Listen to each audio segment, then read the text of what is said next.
It was the 1996 NBA All-Star Weekend in San Antonio, and the slam dunk contest had not been relevant for years. Everyone in the building knew it.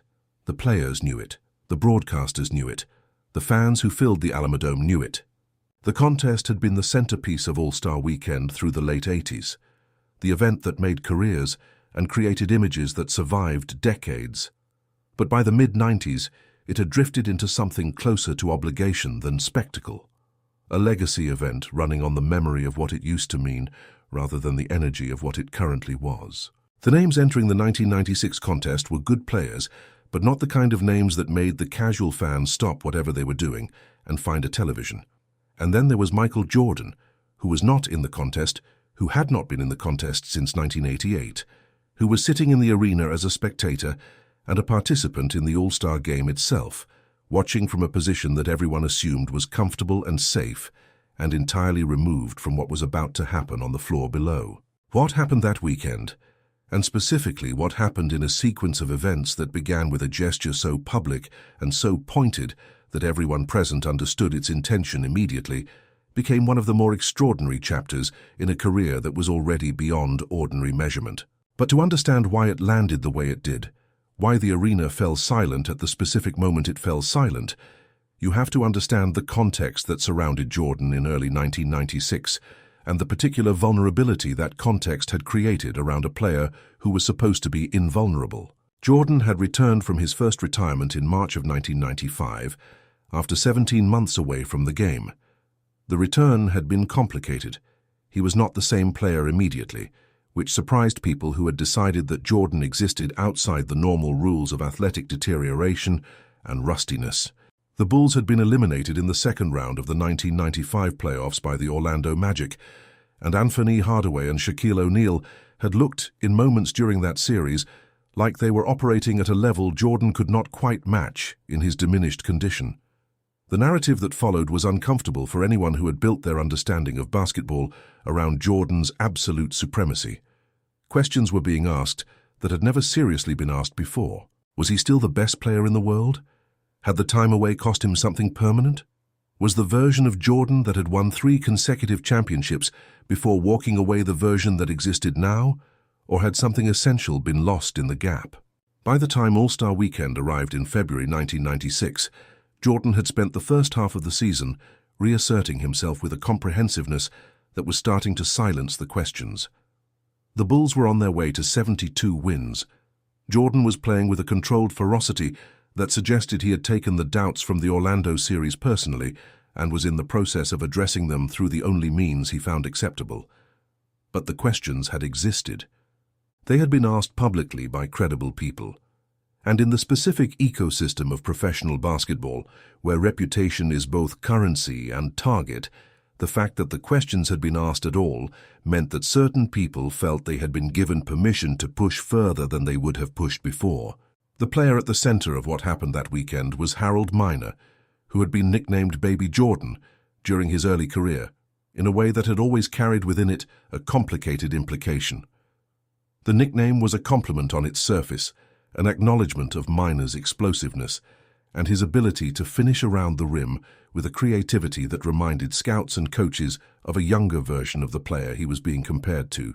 But nicknames like that also create a target, because they invite comparison, and comparison at that level, comparison to Michael Jordan, was not something anyone could survive comfortably for long.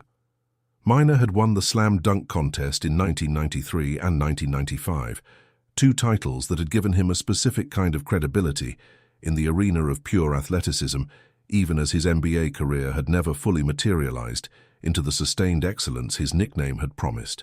He was a role player on a struggling team, talented and underutilized, and carrying the particular frustration of someone who had been told they were exceptional and had not yet found the circumstances where that exceptionalism could be fully expressed.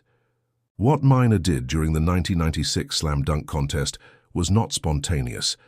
It was constructed. He had thought about it, prepared it, built it into his routine with the specific intention of making a statement that would be understood by everyone present and by everyone who watched the footage afterward. During his turn in the contest, at a moment when the cameras were fully focused and the arena was attentive, he performed a dunk that was a deliberate imitation of Jordan's most iconic movement, the free throw line dunk that had defined the 1988 contest, and that had become one of the most reproduced images in the history of the sport. He did not merely imitate it.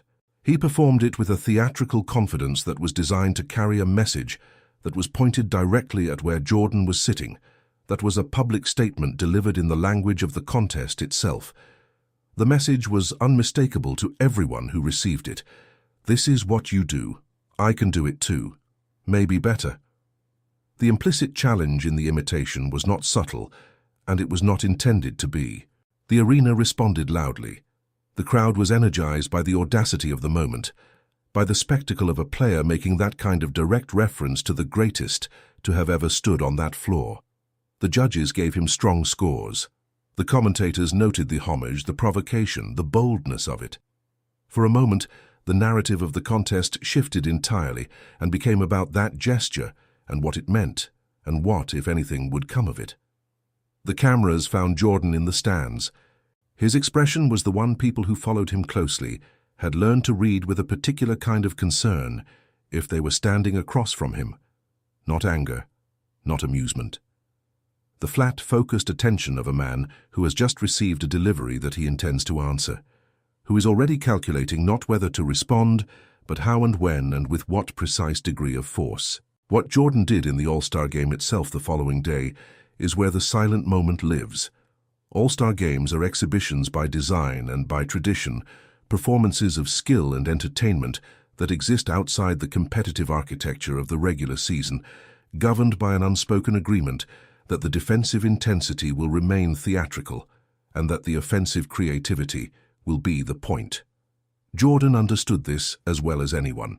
He had participated in enough of them to know the rhythms and the expectations, and he chose to violate them in the specific way that only he could violate them, not through aggression or confrontation, but through the application of genuine competitive intensity within a setting where nobody else was operating at that level, which created a contrast so stark that the message was impossible to miss. He targeted Minor with a deliberateness that the players on the floor recognized immediately, and that the broadcasters began to notice within the first few minutes. Every time the ball found Jordan in a position where Minor was anywhere near the defensive responsibility, Jordan went directly at him. Not in the reckless way of a player making a personal statement through physical dominance, but in the precise and methodical way of a player who has identified a specific point he wants to make and is making it within the full structure of the game, using every tool available to him with the efficiency of someone who has done this so many times and in so many different contexts that it has become a kind of language. He was posting Minor on the block and scoring. He was isolating him on the perimeter and scoring. He was drawing fouls, creating mismatches, engineering the moments of confrontation through the movement and decision-making that separated Jordan from everyone else in the building, regardless of the competitive stakes of the occasion. The quality that made it different from ordinary all-star performance was not the scoring itself, but the intentionality visible beneath it, the sense that what was happening was not a player enjoying an exhibition, but a player conducting a correction. The other players on the floor felt it. The coaches felt it. Minor felt it most directly and most completely, and the cameras caught the specific evolution in his expression across the game's duration, from the confidence that had been present during the dunk contest to something that looked as the game progressed and the attention Jordan was paying him became impossible to interpret as coincidence, like the dawning recognition that he had initiated something whose full dimensions he had not anticipated when he was planning his dunk contest routine the day before. The moment the arena fell silent came in the fourth quarter. Jordan had the ball on the wing with Minor switched onto him, one of those situations that the flow of the game had created and that Jordan had been engineering opportunities for throughout the afternoon. He held the ball for a beat longer than necessary, long enough that everyone watching understood something was about to happen that went beyond the ordinary transaction of an all-star game possession.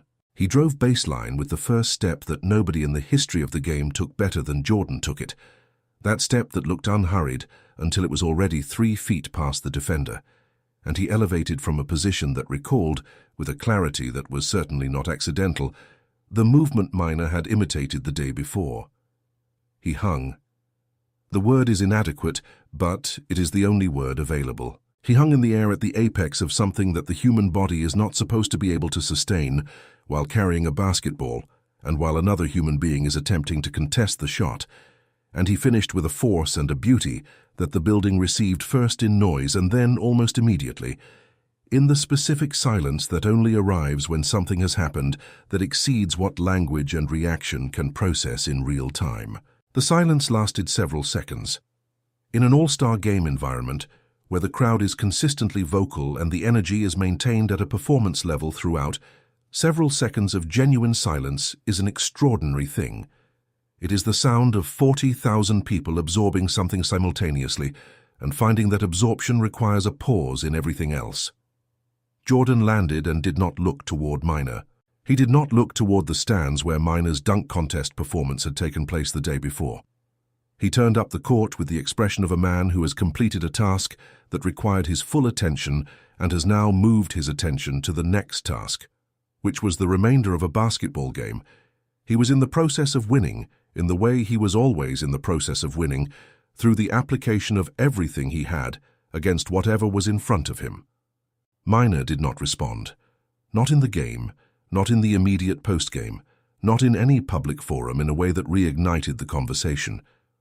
What had been initiated with a choreographed act of provocation in front of an arena full of people had been answered in the same setting with something that required no choreography, because it was simply Jordan being Jordan at full capacity, and the difference between the imitation and the original, made visible in real time in front of everyone who had seen both, was not a difference that words were going to close. The deeper meaning of what happened that weekend is not really about Minor, who was a talented player in a situation that exposed him to something he was not equipped to manage, and whose career deserves to be understood outside the frame of this single sequence of events. The deeper meaning is about what Jordan demonstrated about the relationship between provocation and response, about the specific architecture of how he processed being challenged in public, about what happened inside him when someone used his own iconography as a weapon against him in a space where thousands of people were watching. Jordan had every conventional option available to him after the dunk contest.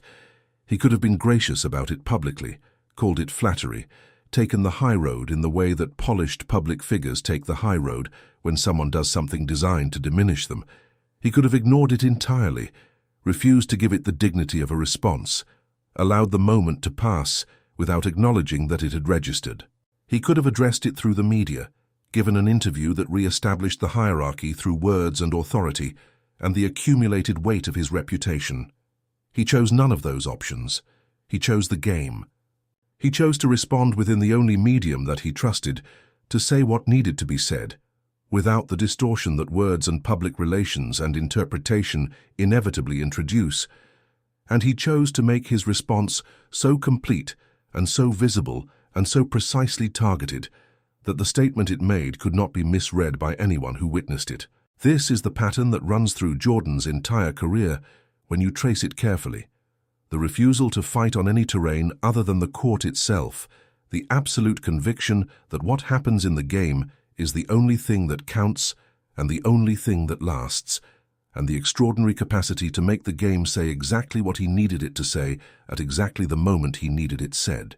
Other players responded to provocation with emotion, with confrontation, with the kind of demonstrative energy that felt satisfying in the moment and dissipated quickly. Jordan responded with performance, with the cold and total application of everything he had to the specific problem in front of him. And because what he had exceeded what anyone else in the building possessed, the response always arrived with a completeness that left no room for continuation. When Jordan answered you through the game, the conversation was over. Not because he declared it over, because what he did made everything else that could be said feel redundant. The 1995-96 Bulls finished with 72 wins. Jordan won the MVP, the scoring title, and the championship.